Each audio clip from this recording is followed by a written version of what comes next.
ये बात क्या कर रहे हैं हम, मतलब हम मर्दों के साथ बात करने की बात कर रहे हैं, मर्द और मर्दानगी की जो बात कर रहे हैं, मतलब ये है क्या, मतलब है ना जो हम बात कर रहे हैं इसका, जो हमारे वो कल जो साड़ी लगा रहे थे, जो बैनर लगा रहे थे, उनकी जिंदगी से कुछ ताल्लुक है भी या नहीं है ना। मतलब ये है कि ये जेंडर बराबरी, जेंडर और पता नहीं इतनी सारी बातें हम यहाँ पे, ये सारे शब्द जो है, डिस्कोर्स की बात चली, मुझे बड़ा इंटरेस्टिंग लगा।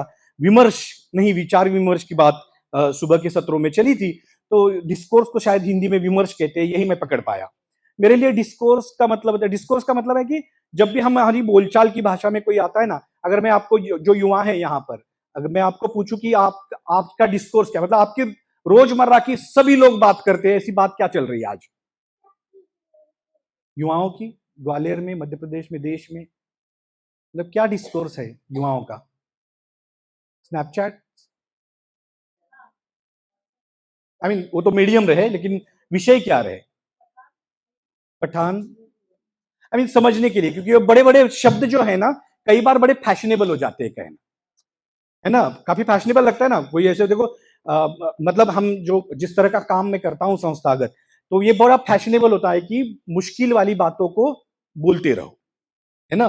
और मराठी में एक पत्रकार रहे, काफी पुराने जमाने के रहे, उन्होंने कहा कि मुश्किल लिखना बहुत आसान है, आसान लिखना बड़ा मुश्किल है। जी, ये प्र के अत्रे नाम था उनका। तो हम ये कहते हैं कि मुश्किल बोलना तो आसान हो जाएगा, क्योंकि समझेगा ही नहीं, सवाल ही नहीं आएंगे। आसान बोलना शायद बहुत मुश्किल हो जाता है।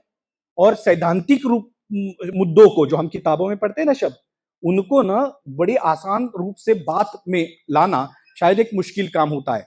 और ये काम ना होने की वजह से ये जो सारे शब्द है, जिसको हम, अभी मैं अंग्रेजी यूज करूंगा, उसको कहते हैं पब्लिक डिस्कोर्स, मतलब आम जनता की रोजमर्रा की जिंदगी की भाषा नहीं है। मैं डिस्कोर्स समझने से मैं कहूं, पिछले 6 महीने में आप सबों ने, या अगली 2 रो में जो बैठे हुए हैं उन्होंने भी अपने परिवार में डाइनिंग टेबल पे भारत के संविधान की बात करी है? भारत के संविधान की, कॉन्स्टिट्यूशन ऑफ इंडिया, भारत के संविधान की बात करी है आपने घर पे अपने बच्चों के साथ, दोस्तों के साथ, कभी कोई? तो इसका मतलब ये होता है कि भारतीय संविधान हमारे पारिवारिक विमर्श का मुद्दा नहीं है। It's not a family discourse, ये हमारा डोमेस्टिक डिस्कोर्स नहीं है। हालांकि अपेक्षित यह है कि हमारी जिंदगी का डिस्कोर्स होना चाहिए। हम सबों को लगता है कि कॉन्स्टिट्यूशन ऑफ इंडिया पार्लियामेंट का डिस्कोर्स है भाई, वो तो रोज यहां पे भी होना चाहिए ना, अदृश्य रूप से होता है। यहां है कि नहीं कोई, मतलब जैसे जैसे हम मान लो कि ये मध्य प्रदेश सरकार का कार्यक्रम छोड़ दो, हाँ, तो क्या इस हॉल में कोई सरकार है? क्या लगता है आपको, है सरकार? सरकार है क्या इस रूम में? नो, वो तो सैद्धांतिक थेरोटिकली हो गया शासन, तो वो होता है ना इनविजिबल। हमारे आधार कार्ड है, कानून का राज होता है, इसलिए यहां झगड़े नहीं हो पाएंगे, है ना। हमारे सबके आधार कार्ड रहेंगे, हमारी नागरिकता लेके हम यहाँ पे बैठे हुए हैं, तो एक इनविजिबल होता ही है ना, एक स्टेट एज एन इंस्टीट्यूशन हर जगह पे हाजिर होता ही होता है। उसी तरह से कॉन्स्टिट्यूशन होती है, इसका मतलब है कॉन्स्टिट्यूशन के मूल्य भी होने चाहिए, इसका मतलब है समानता, बराबरी, ये परिवार में भी होनी चाहिए। लेकिन ऐसे कैसे हमारे परिवार हैं जहां पर पूरा नक्शा तो लोकशाही, गणतंत्र का होगा, जैसे ही दरवाजे बंद कर दिए गणतंत्र अंदर नहीं घुसता है? What is it like? ये क्या, ये क्या है मतलब, है ना, कि देश तो पूरा दिखेगा नक्शे पे गणतंत्र वाला, हमारे परिवार में गणतंत्र है क्या? तो किसकी चलती है परिवार में? जी जोर से। पति की चलेगी, किसी और पुरुष की चलेगी, या उस पुरुष से जुड़ी हुई किसी और ताकतवर महिला की चलेगी, लेकिन पुरुष से जुड़ी हुई चलेगी, है ना। तो इस बात को शायद हम समझने की कोशिश करेंगे। मेरा मसला यह है यहाँ पर कि जो बात यहाँ पे हो रही है, ये हमारी रोजमर्रा की जिंदगी का विमर्श या डिस्कशन, डिस्कोर्सेस नहीं है। मेरी विनती ये रहेगी कि भाषा या शब्दों के अर्थ और उसकी राजनीति अगर हम समझते हैं, तो कोई भी मुद्दा चलन में लाने के लिए आसान हो जाता है, मतलब हमारी बोलचाल में लाने के लिए आसान हो जाता है। तो कई बार ये होता है कि भाषा तो स्थापित है, जैसे यहां है बैठी हुई जो वो अभी डेमोन्स्ट्रेशन कर रही थी, आप सारी लड़कियां, तो आपने समानता के बारे में कभी सुना था शब्द? समता, समानता के बारे में सुना है ना। तो होता यह है कि भाषा तो स्थापित होती है। अगर मैं पूछूं कि समानता का मतलब क्या है, तो हर एक का उत्तर शायद अपने संदर्भ में अलग अलग आएगा। तो भाषा स्थापित हो जाती है, लेकिन भाषा के अर्थ शायद स्थापित नहीं होते। हाँ, मतलब मैं उदाहरण के तौर पे शायद भोपाल से हमारे कोई साथी यहाँ पे बैठे जब हमें मिले थे, तो हम मतलब ये होता है ना कि हम महिलाओं को, मैं पूछता हूँ कि मैं स्वास्थ्य में बहुत ज्यादा काम करता हूँ, तो मैं पूछता हूँ कि स्वास्थ्य का मतलब क्या है महिलाओं को। स्वास्थ्य, स्वास्थ्य सेवा का अधिकार, जो एनजीओ वाले हमारे कम्युनिटी है वो बता दे, राइट टू हेल्थ केयर वाली। तो एक ये इवैल्यूएशन, मतलब ये मूल्यांकन चल रहा था किसी एक कार्यक्रम का, जहां पर मैंने जाके ना बहुत बार किसी को ये बताते हुए सुना कि देखो ये आयरन फोलिक की जो गोली होती है, लोगों की वो खून में आयरन बढ़ाने की जो गोली होती है ना, लाल दवा मिलती है, हाँ, आंगनवाड़ी वर्कर्स को तो सभी को पता होगा आयरन फोलिक वाली। तो हम बताते हैं कि ये स्वास्थ्य सेवा का अधिकार है, देखो स्वास्थ्य सेवा का अधिकार है। कितने लोग हैं यहाँ आंगनवाड़ी वर्कर्स? काफी सारे हैं। तो चलो आप ही से बात हो, तो वो आंगनवाड़ी जो खाती नहीं ना महिलाएं, खिड़की के बाहर फेंक देती है अलग अलग कारणों से, है ना, तो वो बता रही थी कि हमें खाना चाहिए भैया, है ना, कि वो कहते कि यार आपको वो खाना चाहिए भाई। तो ये आयरन फोलिक की गोली खाने की से, आयरन फोलिक की गोली का मतलब है ये स्वास्थ्य सेवा का अधिकार है। तो काफी बार एक इस देश की बड़ी बड़ी एक नामी सोशल वर्क के कॉलेज से पढ़ी हुई एक दीदी ने प्रयास करके ये समझाया कि आयरन फोलिक की जो दवा है ये स्वास्थ्य सेवा का अधिकार है। मराठीत त्याला म्हणतात आरोग्य सेवेचा हक्क, स्वास्थ्य सेवा का अधिकार।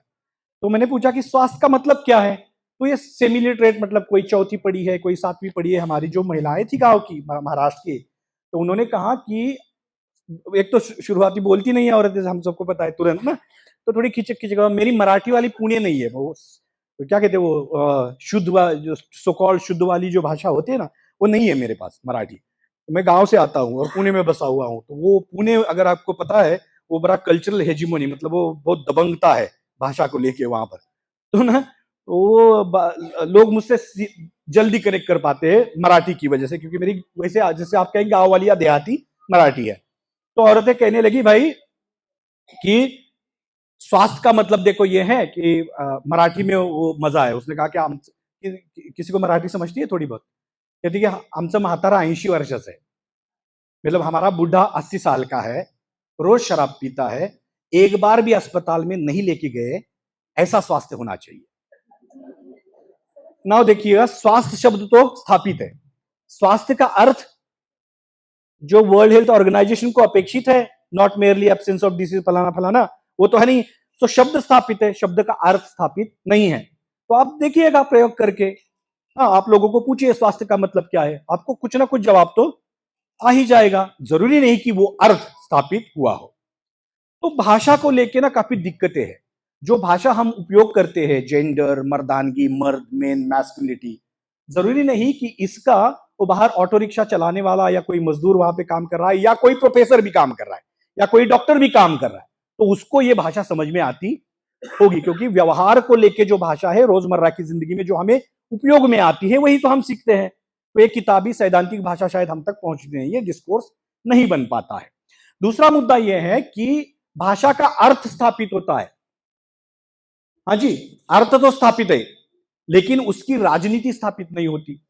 शांति शब्द सुना है सबने, पीस, शांति ना, युवा सुनते ना, दुनिया में शांति चाहिए, पीस चाहिए। तो मार्केट को भी पीस चाहिए, मार्केट को शांति चाहिए ना। तो यूक्रेन वाला युद्ध की बात सुनी है, तो दुनिया भर में मार्केट भी कहेगा ना यूक्रेन में शांति होनी चाहिए। मार्केट क्यों मांगेगा युद्ध खत्म हो? बाजार जो होता है वो कहेगा ना युद्ध बंद कर दो, क्योंकि वो युद्ध जब चल रहा होता है ना, वो फेयर एंड लवली नहीं बेची जाती ना, बेच नहीं सकते आप। हाँ, टेलीविजन, रेफ्रिजरेटर, जब कोई बम पड़ रहे हैं तो मार्केट को भी तो शांति चाहिए, यूनाइटेड नेशन को भी शांति चाहिए, महिलाओं को भी शांति चाहिए। तो ये शांति या पीस शब्द किसकी डिक्शनरी से आता है, उस अर्थ से उसके अर्थ बदल जाएंगे। अब डिक्शनरी से किससे आ रहा है, पीस का शब्द वहां है या शांति का शब्द है, तो समानता शब्द किसकी डिक्शनरी से आता है, उससे उसके अर्थ बदलते हैं। किसकी पोटली से कलर निकल के आ रहे हैं, उससे उसकी राजनीति बदलती है। जैसे कि भगवा इन महाराष्ट्र, तो सारा अर्थ बदल गया। भगवा इन मुंबई, बाप रे, सारा अर्थ बदल गया। भगवा इन, वेल आई शुड नॉट से नागपुर, बट अर्थ बदल जाता है।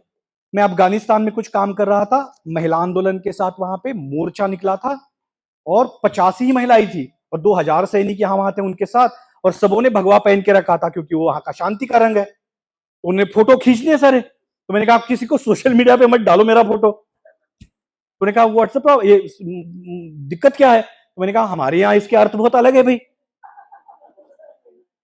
और वहां पे वो सैफ्रॉन पहन के शांति के लिए वो मार्च निकला हुआ था। अब देखिए सोचिएगा कि कलर किस जगह से आएंगे, किसकी डिक्शनरी से आएंगे, शब्द किसकी डिक्शनरी से आएंगे, उस पर उसके अर्थ बदलते रहते हैं। तो मुझे लगता है कि शब्द और भाषा के इस राजनीति को समझना बहुत ही जरूरी है। जैसे ही हम राजनीति कहते हैं लोगों को लगता है कि ये इलेक्ट्रोल पॉलिटिक्स की बात है। राजनीति सुबह का नहीं, बॉस तेरा पॉलिटिक्स क्या है, व्हाट डज इट मीन, तेरा तेरा पॉलिटिक्स क्या है? पॉलिटिक्स का मतलब क्या है? पॉलिटिक्स से हमारे दिमाग में तुरंत क्या आता है जी? पार्टी, है ना। जैसे हम देखो दीदी पॉलिटिक्स की बात करते हैं तो हमको पार्टी दिखाई देती है, वो एक तरीका होता है। लेकिन सत्ता जो है ना, जहां जहां पर सत्ता है हर एक स्थिति पॉलिटिकल बन जाती है।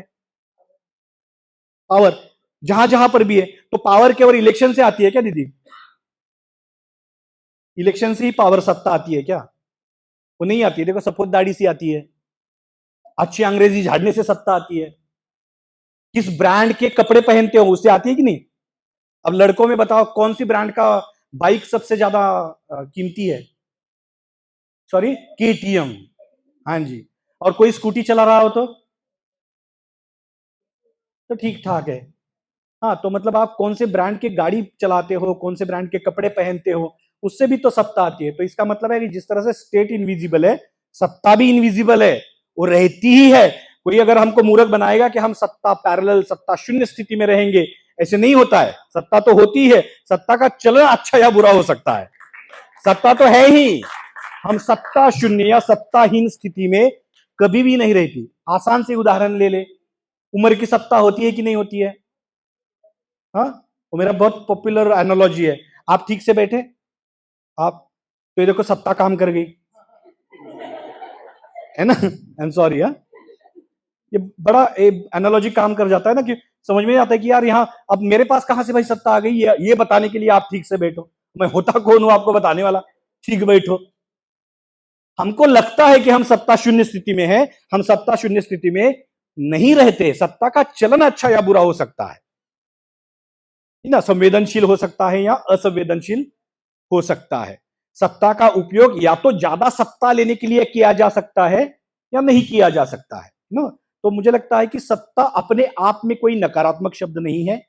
सत्ता के चलन अच्छे या गलत हो सकते हैं, हम कोई सत्ता शून्य स्थिति में नहीं रहते। भाषा सत्ता का निर्माण करता है। भाषा, फैशनेबल भाषा सत्ता का निर्माण करती ही है ना। वो बड़े फैशनेबल है ना, I am not a feminist कहने वाला फैशन है कि नहीं? उसी तरह से आई एम अ फेमिनिस्ट कहने में भी शायद फैशन बन जाता है। जरूरी नहीं कि वो अर्थ या वो राजनीतिक समझ शब्दों की सब लोग रखते हो। जो भी हम यहां पे बात करेंगे कृपया याद रखिएगा, समानता, समता या जो भी अपने अनुभव हम बताते हैं सारे राजनीतिक है, किसी न किसी राजनीति से प्रभावित है।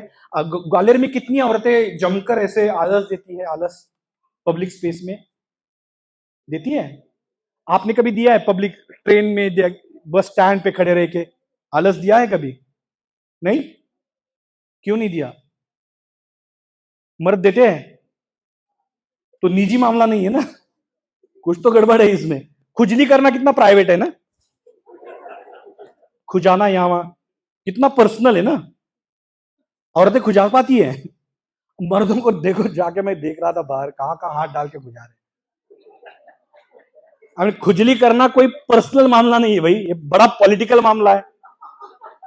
किसी शरीर को वो सुविधा है, किसी शरीर को वो सुविधा नहीं है ना। बड़ी रोजमर्रा की भाषा में कह दूं, मूतने के लिए पुरुषों को यूरिनल्स की जरूरत नहीं पड़ती है, औरतों को घंटों संभाल कर रखना पड़ता है अपने पेट में यूरिनल्स को। यूरिनल्स मतलब मूत्रालय ना होने की वजह से।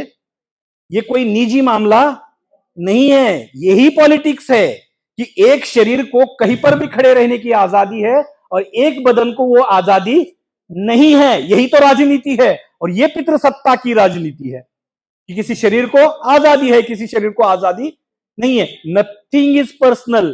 तो इसलिए वो नारीवादी एक बहुत सटीक विचार जो दुनिया भर प्रभावित करता है वो है कि द पर्सनल इज पॉलिटिकल। जो जो निजीगत है वो राजनैतिक है। राजनीति से हमारे दिमाग में केवल संसद वाला राजनीति है, तो उसको निकाल दीजिए। जहां जहां पर सत्ता है वो परिस्थिति राजनैतिक बन जाती है। मुझे लगता है कि ये बुनियादी बातें जेंडर की बात करने के लिए बहुत जरूरी होती है, क्योंकि जेंडर न्यूट्रलिटी अपॉलिटिकल शब्द है। क्योंकि हमारे दिमाग में जेंडर का मतलब औरतें और मर्द इतना ही है। जब तक उन सारे अलग अलग विविध जेंडर की, ट्रांसजेंडर की, हिजड़ों की, कोतियों की, पंथियों की, समलैंगिक लोगों की सामाजिक स्थिति एक समान नहीं हो जाती है। अगर हम जेंडर न्यूट्रलिटी की बात करेंगे तो इसका मतलब है हम कहेंगे कि कोई पोजीशन ना लो, which is a problematic area theoretically. अच्छा, ये पीछे आगे वाले दो बेंचेस के लिए मेरा अपील था अभी। हाँ, तो क्योंकि वो ना मतलब उसमें विचार विमर्श की जरूरत है। जो सुबह शब्द आया था ना, मुझे लगता है कि उसमें बहुत ज्यादा विचार विमर्श की शायद हमें जरूरत पडेगी। तो ये सारा ये आमच्याकडे मराठीत म्हणतात नमनाला घडीभर तेल, म्हणजे तो शुरुआती में ना इंट्रोडक्शन में इतना तेल लगा देते हो आप। तो ये कुछ चीजें मैं करने की कोशिश कर रहा था। अब हम विषय जेंडर और इसके बारे में और समानता और बराबरी के बारे में कुछ बातें मैं रखूंगा। ये सत्र मुझे लगता है ज्यादा से ज्यादा 20 मिनट में रखूंगा बात को, 20 मिनट तक। और फिर मुझे लगता है कि सवाल जवाबों में या विचार विमर्श में, बहस में, प्रश्नों में चला जाए। साउथ एशिया कौन कौन से देश है? दक्षिण एशिया में लड़कियों, दक्षिण एशिया कहते हैं, सुना शब्द है। कौन कौन से देश है? भारत तो है ही, इतना बड़ा लैंड। और क्या क्या है? पाकिस्तान है जी, नेपाल है, श्रीलंका है, भूटान, मालदीव्स है। क्या हमारी खासियत क्या है? हमारी कॉमनलिटीज क्या है पता है? पाकिस्तान में और उत्तरी भारत में कॉमन क्या है? दाल रोटी। खान पान, हमारे रहने के तरीके, है ना। तो कल्चरली मतलब सांस्कृतिक रूप से कई सारी समानताएं हमको दिखेगी। और इस पूरे लैंड जो है ना, पूरा जमीन का जो टुकड़ा है साउथ एशिया, उसके दक्षिण में जैसे ही जाओगे कल्चरली वो अलग अलग होता जाएगा। एक जगह पे समंदर से टुकड़ा टूटेगा और श्रीलंका से हम बहुत ही अलग कल्चरली बनते हैं, है ना, बाकी कई सारी चीजें। तो हमारी खासियत साउथ एशिया की कई सारी है। उसी तरह से वो क्या कहते हैं, फिलोसॉफी को हिंदी में क्या कहेंगे? वो आप मुझे बहुत मुश्किल शब्द है, मुझे समझ में नहीं आता। फिलोसॉफी। अच्छा, तो फिलोसॉफिकली साउथ एशिया की कुछ कॉमनैलिटी है। और इस सालों से भ्रम समझते हैं, इल्यूजन्स, इल्यूजन्स में रहने की फिलोसॉफी तैयार होती है, की गई है। मैं अगर आपको मतलब बहुत सारे उसके कई सारे सैद्धांतिक दाखले क्या कहते हैं, रेफरेंसेस, हम, हाँ, मतलब संदर्भ शायद हम अलग अलग जगह पे दे सकते हैं। हाल ही में कुछ उदाहरण करके देख ले कि हमें आदत सी पड़ जाती है कि हम भ्रमों में रहे। How are you, how are you, how are you, nothing is fine है पॉसिबली, कुछ ठीक नहीं चल रहा होता है, लेकिन भ्रमों में हम ये जवाब दे देते हैं कि हम अच्छे हैं। अब कुछ अच्छा नहीं, नेटवर्क खराब हुआ होगा, है ना, बैलेंस गया होगा, तो पता नहीं इतनी सारी परेशानियां होगी, घर से 100 बार फोन आते होंगे कितने बजे वापस आ रही हो, है नहीं। और ये जो आंगनवाड़ी कार्यकर्ता यहाँ बैठी है, बड़ी आसानी से पहुंच पाई है ना यहाँ पे, नहीं ना, तो कुछ ठीक नहीं चल रहा है। देखो, नथिंग इज है, नथिंग इज फाइन, लेकिन हम क्या कहते हैं? फाइन। वो जो आमिर खान बताता ना ऑल इज वेल वाला भ्रम, वो साइकोलॉजिकल हीलिंग के लिए इंपॉर्टेंट होता है, हाँ, खुद को ऊर्जा देने के लिए।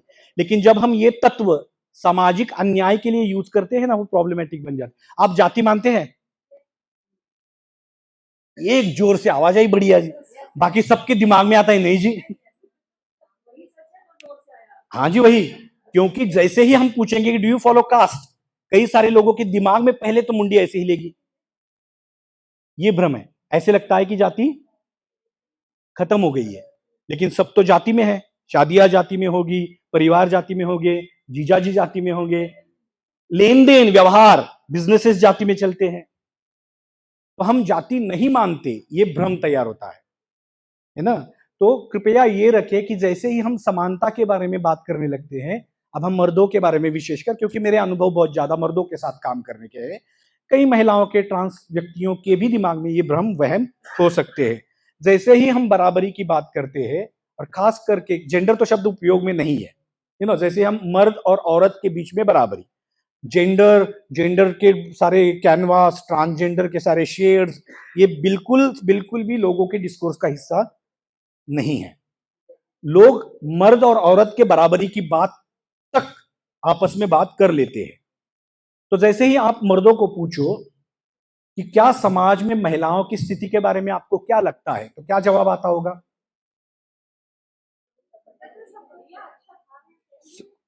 पहन रहे, खा रहे, सब ठीक चल रहा है भाई। अब बदल गया है? क्या क्या बदला हुआ है आप बताएं, क्या क्या बदला हुआ है? हाँ जी, तो वो तो सदियों से कर रही है, डबल बार कर रही है जी। लेकिन जब वो कहते हैं कि अब तो बराबरी आ गई, ऐसे जो लोग कहते हैं वो क्या बताते हैं आपको? कहते हैं हवाई जहाज चला रही है, और क्या कहते हैं? तो ये दिमाग में नहीं था, आईपीएस बनती है। उदाहरण क्या आएंगे? कल्पना चावला का उदाहरण आएगा, ये नाम तो आने ही आने हैं। बिल्कुल बिल्कुल, लेकिन जो आप कह रहे हैं ना, वो कईयों के दिमाग में नहीं आता है। उदाहरण दे देंगे विमान चलाने वाली महिला का, उदाहरण किसी और का देंगे, कहेंगे हमारे गांव की महिला की स्थिति बदल गई है। आप समझ रहे हैं? इसको कहते हैं प्रतीकात्मक समानता की सोच है, सिंबॉलिक नोशन ऑफ इक्वालिटी। प्रतीकात्मक सोच है कि हम प्रतीक किसी का यूज करेंगे और बताएंगे कि देखो घर में समानता आ गई। आपके परिवार में कोई चला रहा है विमान, तो उसका उदाहरण देंगे और कहेंगे हमारे घर में बराबरी आ गई है। हाँ जी। अब ये, इसको जब तक हम, खास करके मर्दों के दिमाग में काफी है।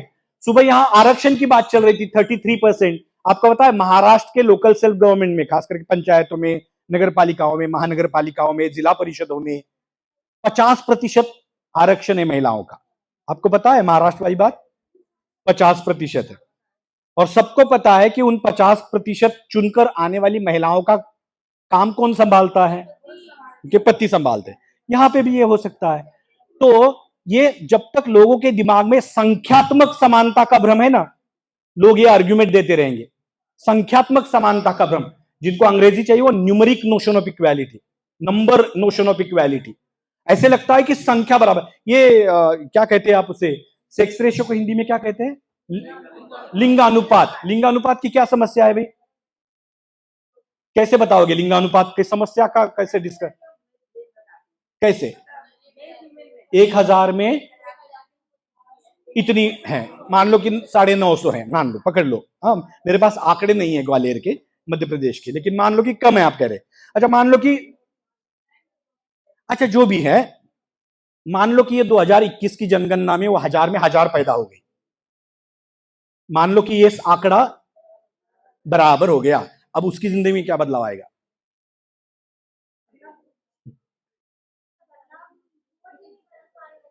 आप समझे? तो हम, हाँ जी, तो बिल्कुल 1000 में 1000 होने से होगा क्या? कुछ बदलाव शायद नहीं होगा। बिल्कुल। तो यह समझना बहुत जरूरी है कि संख्या महत्व की है, लेकिन इसका मतलब यह नहीं कि बराबरी आ गई।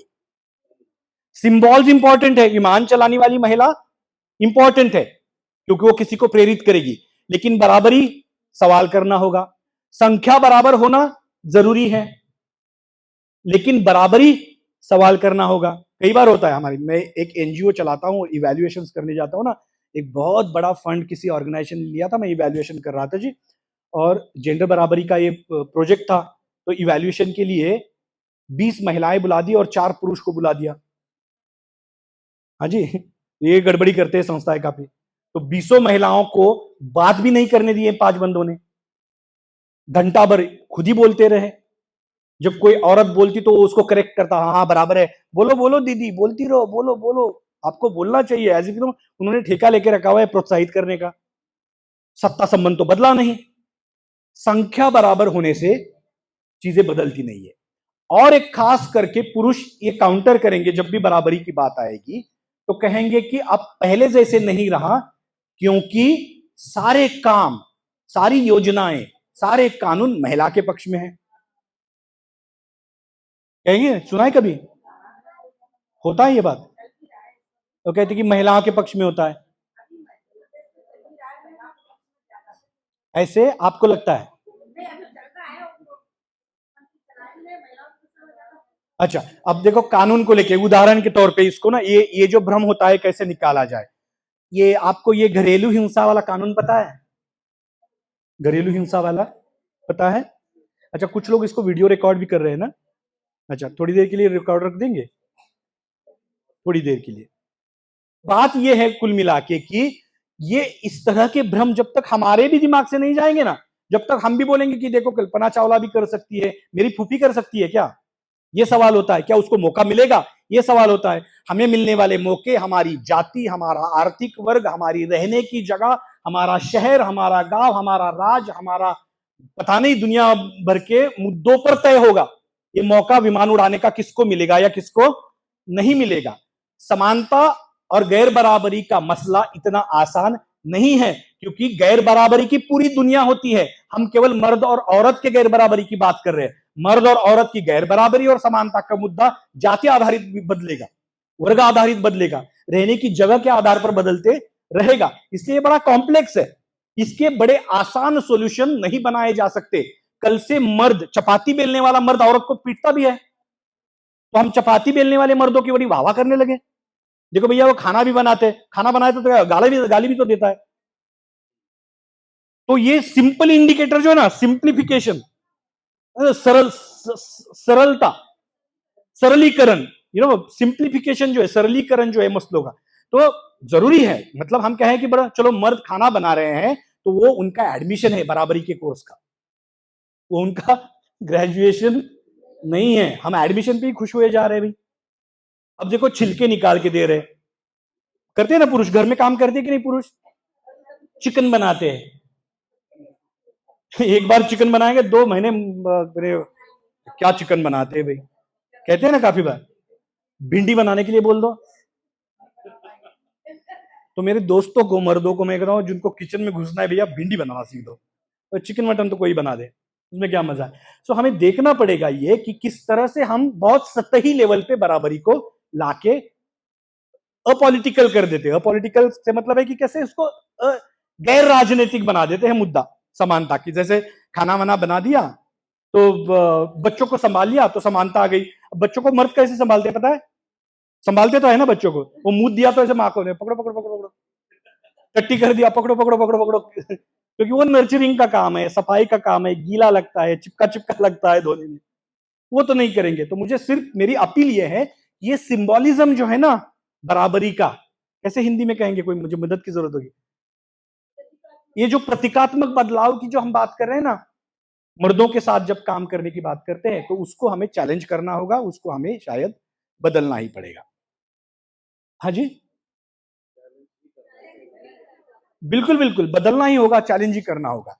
तो ये कुछ बातें रखने के बाद मैं शायद फिर अभी ये जो समानता और बराबरी और मर्दों के साथ मेरे कुछ अनुभव साझा करूंगा जी, शेयर करूंगा, जिसमें बराबरी, ये जो कमला बसिन जी का फोटो लगा है ना बाहर, एक आप लड़कियों ने देखा है जो ये बाहर जो फोटो लगे हैं श्रद्धांजलि वाले, उसमें बीच में एक महिलाएं हैं, मैं बच्चियों को मुझे लगा कि शायद पता नहीं होगा, तो वो कमला बसिन जी हैं।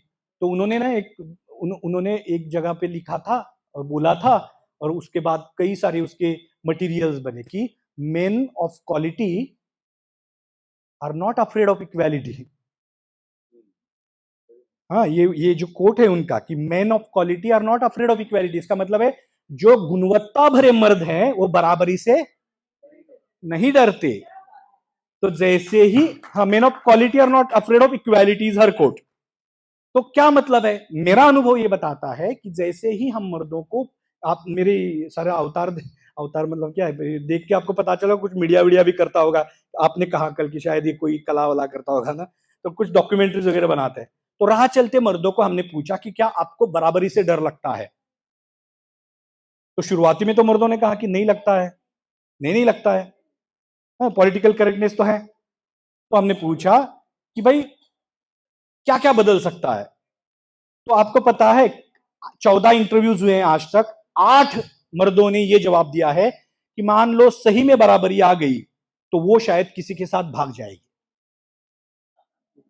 अब ऐसे कैसे भागेगी भाई? औरतों को दूसरा काम नहीं है क्या?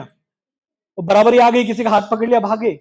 ये कहां का है? इसको हम कहते हैं कि ये अननेसेसरी एंजाइटी है, क्योंकि जिस प्रांत में हम प्रवेश नहीं करते उस प्रदेश के बारे में हमारे दिमाग में काफी सारे सवाल होते हैं। अगर मैं ग्वालियर से, जो आप है, अगर मैं आपको ग्वालियर से कोई चीज वस्तु खरीदने के लिए भेजू किसी मार्केट में, डर लगेगा? अगर मैं को दिल्ली से लाना है तो थोड़ा डर लगता है ना, कैसे जाएं, पता नहीं क्या होगा।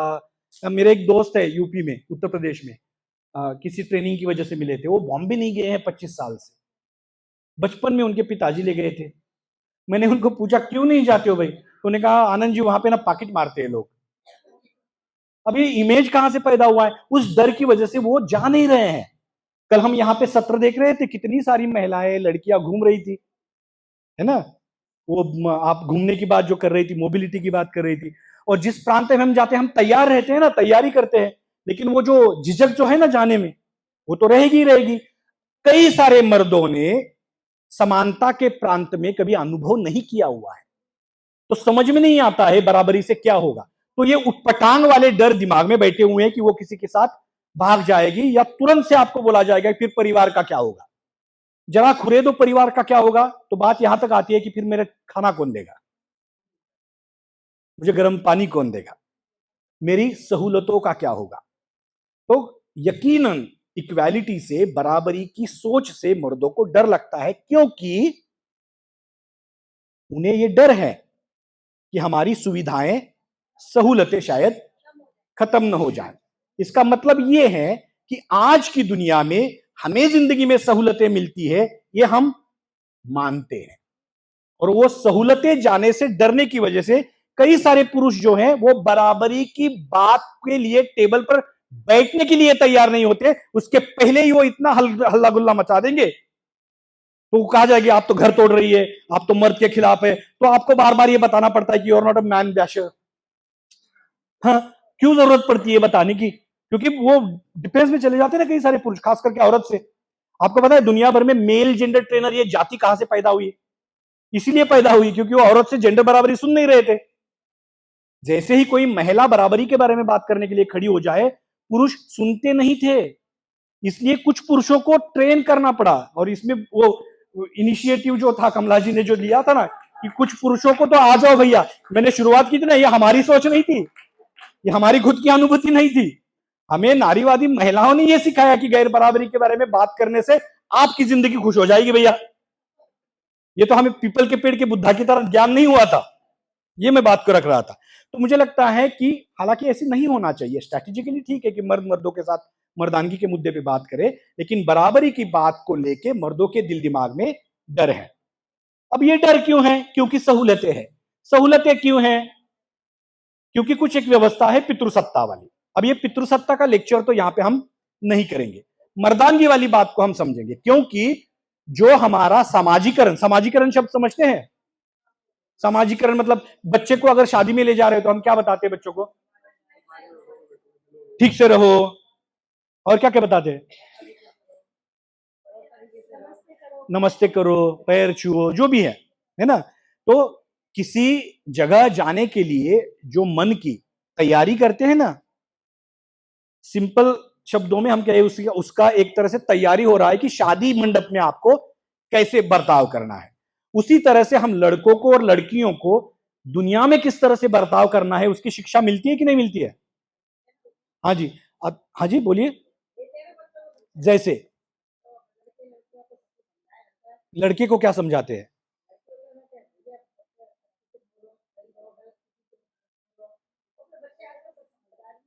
अच्छा, समझदार भी है ही, बिल्कुल। लेकिन उसके अलावा भी हम लड़कों और लड़कियों को अलग अलग मैसेज देते हैं कि नहीं? जैसे यहां बैठे हुई लड़कियों ने आज सुबह आते हुए क्या क्या डायलॉग सुने हैं घर पे? जल्दी आना, संडे है आज क्यों जा रही हो?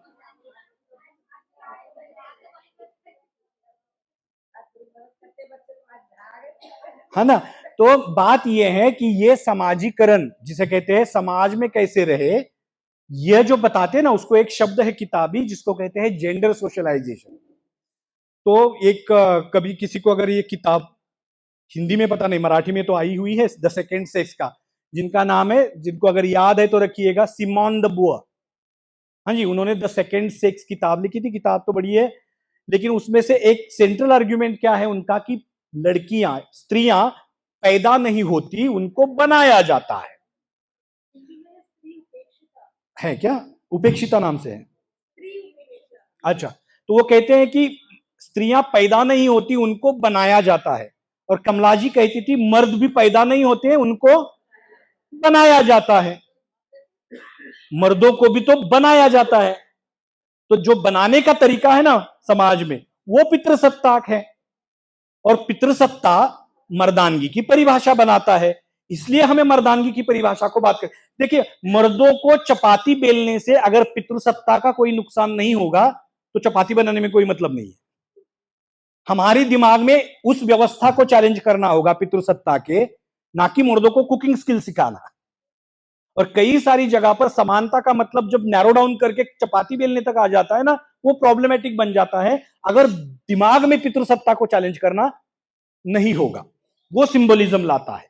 इसलिए पितृसत्ता को चैलेंज करना ही हमारे दिमाग में उद्देश्य होना चाहिए। और बराबरी के लिए जब तक हम अपने समाज में मर्दानगी की जो सोच है उसको चैलेंज नहीं करेंगे, तब तक सही मायने में बराबरी आने की पॉसिबिलिटीज कम होती है। क्योंकि आप देखिए, आर्थिक सबलीकरण का बात सबको पता है। एक उदाहरण दे दूं मैं आपको? हाँ, एक उदाहरण ये है कि माइक्रो क्रेडिट होता है, छोटा सा कर्जा। एक औरत ने छोटा सा कर्जा लेके एक बिजनेस शुरू किया था और तब से वो पीटी जा रही थी। उनको जब पूछा कि ऐसा क्यों हो रहा है, तो उन्होंने कहा कि जब से मेरा काम धंधा ढंग से चल रहा है, मेरे पति ने काम पे जाना बंद किया हुआ है। अब वो मुझ पे शक करता है।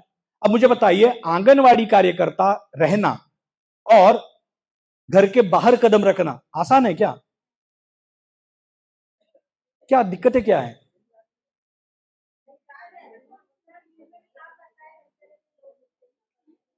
परिवार से क्या दिक्कत आती है?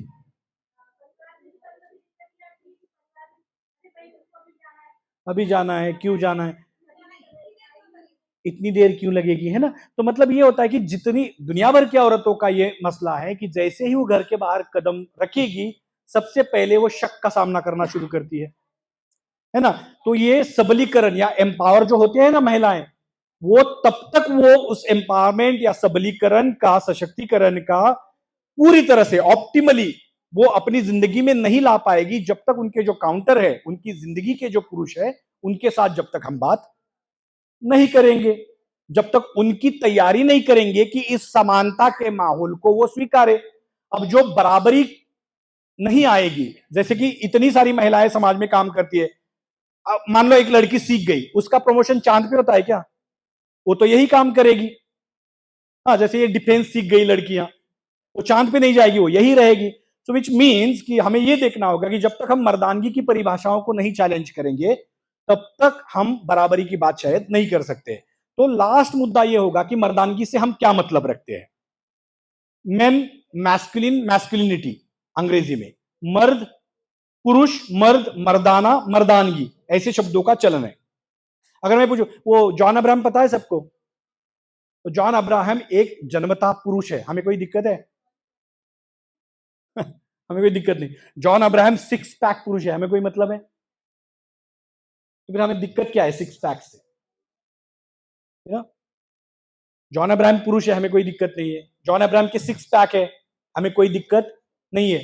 लेकिन जब जॉन अब्राहम परिभाषा बनता है यह तय करने की कि आनंद कैसा पुरुष है, we have a problem that. So मर्दानगी अंग्रेजी में उसको कहते हैं masculinity is a system of defining manhood. मर्दानगी का मतलब है एक ऐसी व्यवस्था जो कोट अनकोट असली मर्द किसे कहें, इसको परिभाषित करती है। संजय सिंह नाम के एक सोशियोलॉजी पढ़ाते हैं, हमारे मित्र है, जेएनयू में पढ़ाते हैं। वो कहते हैं पितृसत्ता, मैं अंग्रेजी में पहले रखूं क्योंकि कोट है और उसके बाद में हिंदी में बोलूं। He says patriarchy privileges every single man, masculinity privileges only few of them. So masculinity is a system of defining superior manhood. पितृसत्ता हर एक पुरुष को फायदे देती है, मर्दानगी उनमें से ही केवल सुपीरियर पुरुष को फायदा देगा। तो मर्दानगी की परिभाषा आपके लिए, मेरे लिए, आपके लिए, आपके लिए कोई फायदा नहीं देती। हालांकि वो हम पर हावी हो जाती है इतनी कि हम जिंदगी भर झगड़ा करते रहते हैं उस आदर्श परिभाषा को पहुंचने के लिए। मतलब एक फेमिनिस्ट कोट है 1790 का, मतलब 1790 का कोट है जिसको फिर फेमिनिस्ट कोट बोला गया। वो ये है कि मर्दों ने मर्दानगी की परिभाषा इतनी ऊंची करके रखी हुई है कि वहां तक पहुंचते पहुंचते खुद ही मर रहे हैं।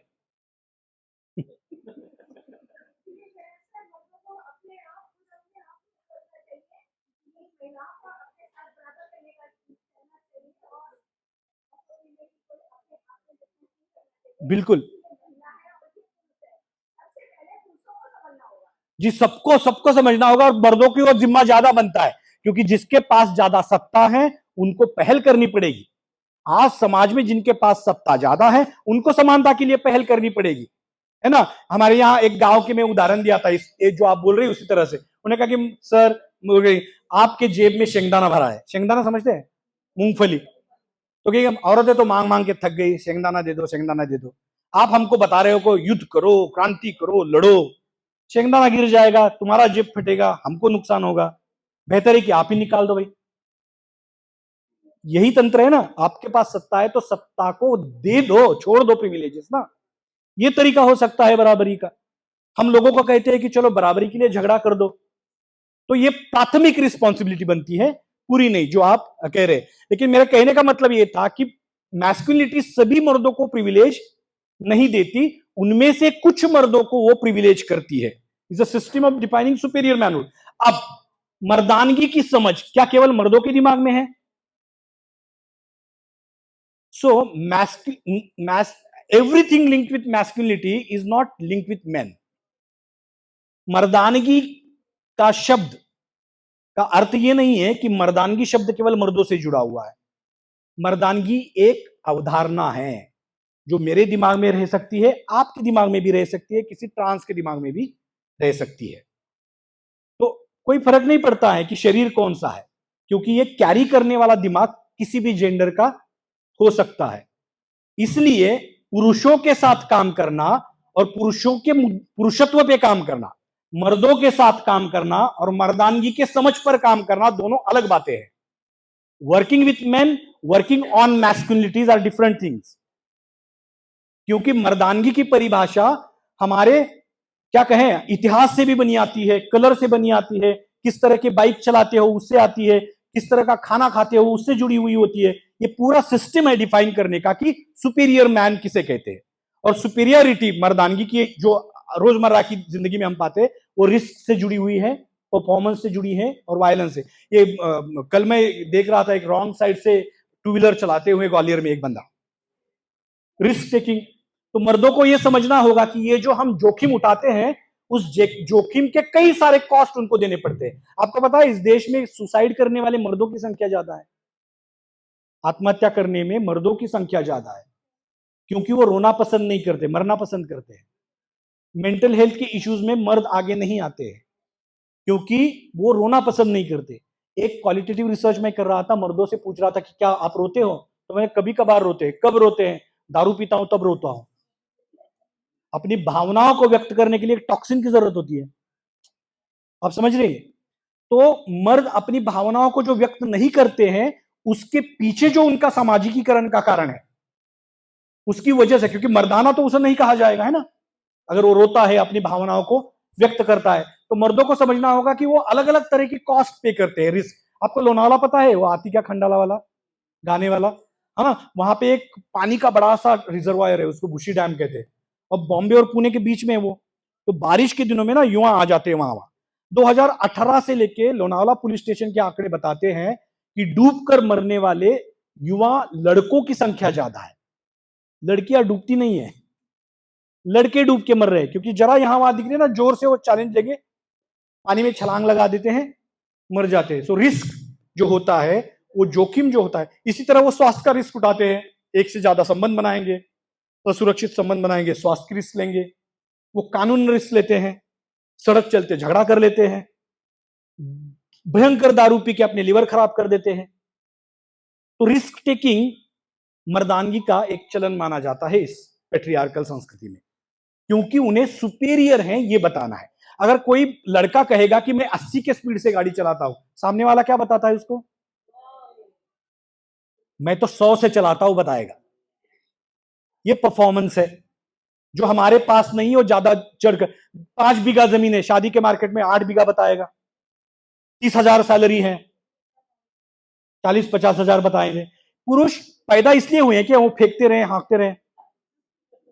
यहां तक अब हम इसलिए पैदा हुए कि हाँकते रहे, लिंग के आकार को लेके, गर्लफ्रेंड के नंबर्स को लेके फेंकते हैं कि नहीं, सैलरी को लेके फेंकते हैं। ये क्या ज्ञान फेंकते हैं, आपको पता है? अगर भाई साहब कुछ कहेंगे तो मैं उनको बताऊंगा नहीं नहीं नहीं ऐसे नहीं होता है, ऐसे होता है।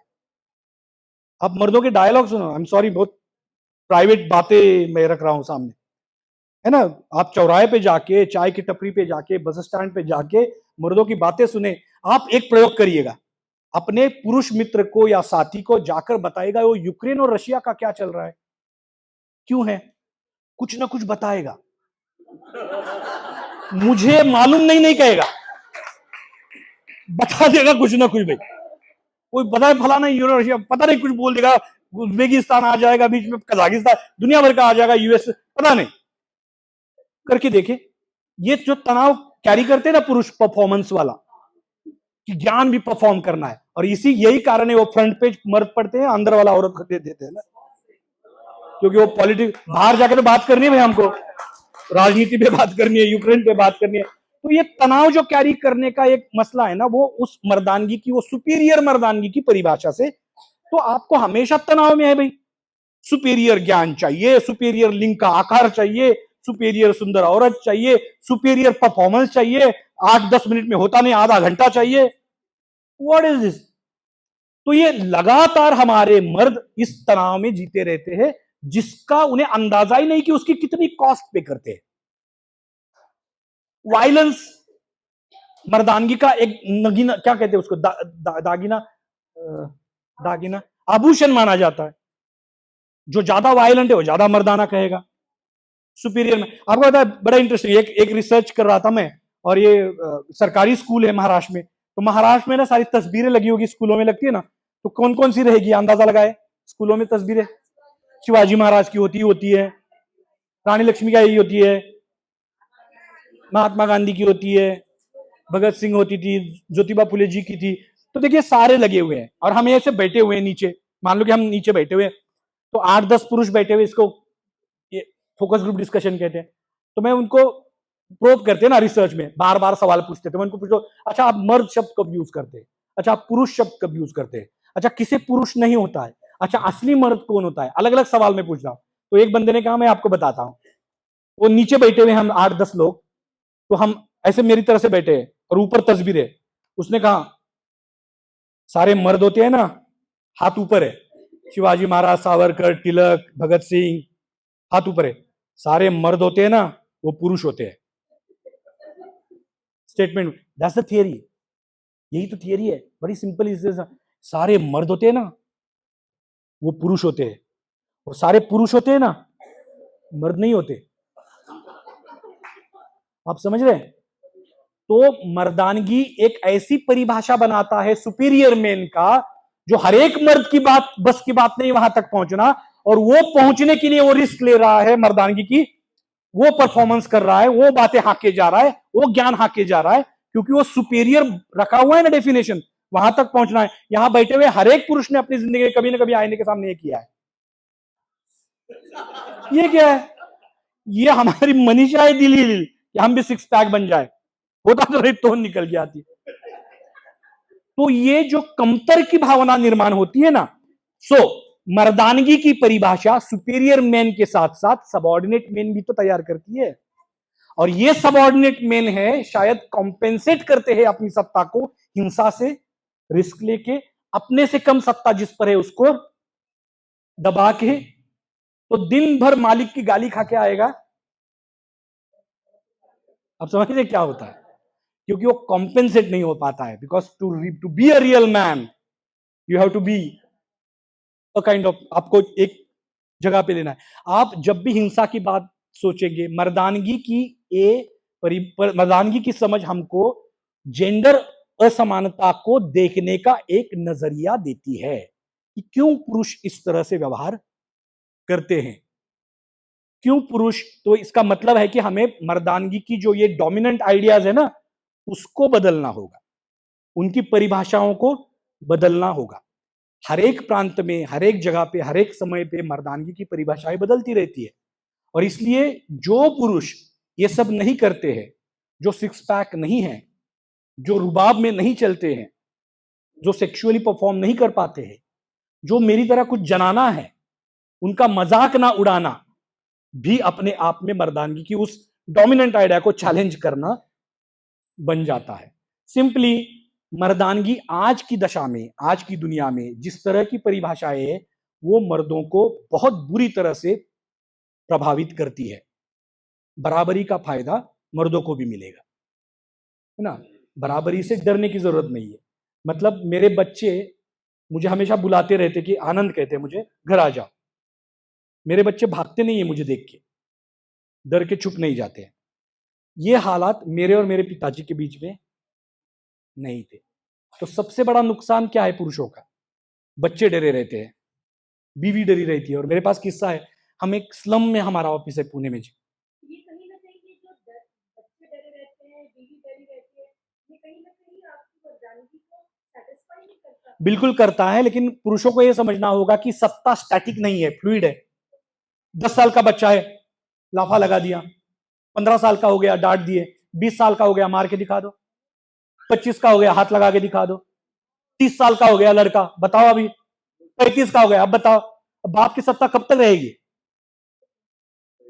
और ये कारण है जी, जब युवा लड़के आपस में मिलते हैं ना, अपने बाप के नाम से एक दूसरे को बुलाते हैं। ये देखो कांतिलाल आ गया, ये देखो सुरेश आ गया। ये क्या है? क्योंकि वो गुस्सा जो है ना, हम अपने बाप पे नहीं निकाल पाते, हम मजाक बनाते हैं दोस्तों के साथ। ये मैं कहूं कि ये जो मर्दानगी की लेंस है ना, थियोरेटिकली हमको कई सारे बिहेवियर बताती है। नहीं करते क्या? बाप के नाम से मजाक नहीं उड़ाते हैं क्या लड़के? उड़ाते हैं ना, बाप के नाम से बुलाते हैं, देखो बुढ़ा आ गया, इधर तेरा बुढ़ा आ गया, ये तेरा डॉन आ गया, ये बोलते हैं। क्योंकि वो हर जगह पे नाउ साइकोलॉजिकली जिस सत्ता के रचना को हम सवाल नहीं कर सकते हैं, उस पर का गुस्सा अलग तरीके से निकलता है। क्यों 10वीं कक्षा पास होने के तुरंत बाद स्कूलों का नुकसान करते हैं बच्चे? लाइट तोड़ दी, शीशे तोड़ दिए, टीचर की गाड़ी को पंक्चर कर दिया। होता है कि नहीं होता है? जैसा वायलेंट रिबेल ना, क्योंकि आप सत्ता को हाथ नहीं लगा। एनीवे, मैं थियोरेटिकली बहुत नहीं जाना चाहता था, लेकिन ये कई सारे चीजें जो है वो हमें दिखेगी कि ये जो दबी हुई जो सत्ता की ये है ना, तो ये मर्दों का बड़ा नुकसान करती है। मैं एक किस्सा बता रहा था कि मैं दिल्ली किसी काम से 4-5 दिन गया था। जिस स्लम में हम रहते हैं, वहां की बुढ़िया का पति मर गया था। तो आप सांत्वना के लिए जब जाते हैं, 4-5, तो 65 साल की बुढ़िया, तो 70 साल के थे, उसके पति मर गए थे। तो मैं जब गया उनसे मिलने और सांत्वना के लिए, तो कुछ औरतें बैठी हुई थी, वो पल्लू लेके रो रही थी। और घर पे कोई रोता है ना, तो बाकी लोग शांत नहीं होने देते ना, हर 2-4 दिन में आके क्या हो गया, क्या हो गया, कैसे हो गया, कैसे हो गया, तो फिर से रोना शुरू कर दिए। तो मैंने उनको पूछा नहीं क्या हो गया, मैंने कहा कि आप ठीक है? तो सारी औरतें गई हुई थी, उनको पता है मैं क्या काम करता। उन्होंने ना वो पल्लू नीचे रख दिया और उन्होंने मराठी में कहा, मित्र हसत हसतच माती लागेली। मैं तो खुशी खुशी उसके अंत्य संस्कार चली गई। अच्छा हुआ मर गया। मुझे वो जो मरा हुआ था ना बंदा, उसकी में बड़ी दया आई। जिंदगी भर वो ऐसा मर्द बना रहा जो उस पर सत्ता जताता रहा, मरने के बाद परिवार वाले खुश हो गए। मर्दों को समझना होगा हमें कैसे पुरुष बनना है। मर्दों को समझना होगा, आनंद को यह समझना होगा कि 3 दिन वो ग्वालियर चला गया, तो घर वाले खुश होने चाहिए, उसका इंतजार करना चाहिए। घर वालों ने तो इंतजार करना चाहिए ना, ये नहीं कि अच्छा चला गया, ठीक हो गया भाई, निकल गया, कब जा रहे हो अगली training? Isn't it? I mean, that should not be the case ना यार। मतलब ये नुकसान जो है, जब तक हम अपने मर्दों को नहीं बोलेंगे ना, और बिलीव मी, मैं 30 साल से कुछ ये कर रहा हूं, कई सारे पुरुष हैं जिनके साथ ये बात कभी होती ही नहीं है। वो तो परफॉर्मेंस में लगे हैं, ज्ञान के परफॉर्मेंस में, पता नहीं क्या क्या परफॉर्म करते रहते हैं। वो जो समझता ही नहीं कि वो कहते ना मर्दानगी का एक ताज है, उस ताज को लेके सारे खुश हैं, उसके अंदर कांटे चुभते हैं, बताते नहीं है किसी को। वो जो मर्दानगी वाला ताज है उसके बीच में वो कांटे हैं। तो सभी मर्दों को अपने ताज के कांटे देख पाने के लिए सदिच्छाएं। मुझे लगता है कि मैं रुकता हूं यहां पर। अंत में दो ये कहूंगा कि सब में क्षमताएं हैं बेहतर इंसान बनने की, है ना। मर्दों को विशेष रूप से प्रयास करना पड़ेगा और हर तरह के गैर बराबरी को उनको नकारना होगा, चाहे वो जाति आधारित हो, संख्या आधारित हो, धर्म आधारित हो, सेक्सुअलिटी आधारित हो या जेंडर आधारित हो। जंगल जब जल रहा है ना, अपना पेड़ नहीं बचाया जाता, है ना। दुश्मनी हर जगह पनप रही है, हम केवल महिला और पुरुष की बराबरी की बात नहीं कर सकते। हमें जाति आधारित हिंसा को, हर तरह की हिंसा को, युद्ध को भी सबको, मतलब केवल पुरुषों को नहीं, हम सबको ही द्वेष आधारित, द्वेष को छोड़ना पड़ेगा, हर एक द्वेष को ना, केवल महिला के प्रति प्यार से नहीं होगा ना। मुझे लगता है कि 2000 साल का प्रोजेक्ट है अपनी जिंदगी के, है ना। 5000 साल की अगर पितृसत्ता पुरानी है लिखित रूप में, 2-1000 साल तो जाएंगे भैया। तो सुरेश जी 10 साल है बिटिया उत्सव का, लेकिन ये 10 साल उस 2000 साल के लिए हमारी तरफ से कंट्रीब्यूशन है। इतनी सारी लड़कियां मैं देख रहा था, 250 साल पहले सावित्रीबाई फूले ने स्कूल शुरू किया, तब जाके लड़कियां दिखी। तो ये 2000 साल का, इसमें कोई निराशावाद की बात नहीं है। हमारी जिंदगी में नहीं होगा, लेकिन ये बाल बढ़ाने से पितृसत्ता को हम चैलेंज जरूर करेंगे। हाँ जी भैया। तो ये मुझे लगता है कि अपना ही निजी सफर जारी रहेगा, अपने जिंदगी में नहीं होगा। उस 2000 साल के लिए मेरे 30 साल ये रहे भाई, जहां पर भी हो, इंजीनियर हो, सरकार में हो, एनजीओ चलाते हो, आर्टिस्ट हो, जो भी हो, जहां पे भी हो, यू नो, हमारी तरफ से ये कंट्रीब्यूशन 2000 साल के लिए। तो थैंक यू सो मच, मुझे यहाँ बुलाने के लिए बहुत बहुत धन्यवाद। मुझे बड़ा मजा है, जैसे मैंने कहा बहुत आज दिमाग पे नहीं आना था, दिल से जो आया बस शुरू कर दिया। मुझे पता है कि ये बहुत, जिस तरह से आमतौर पे मैं बहुत बड़ी ऑर्गेनाइज तरीके से पैसे लेके ट्रेनिंग करता हूँ, not that kind of work, but मुझे बड़ा मजा आया। Thank you so much. काफी समय हुआ है तो आई डोंट नो सवाल है।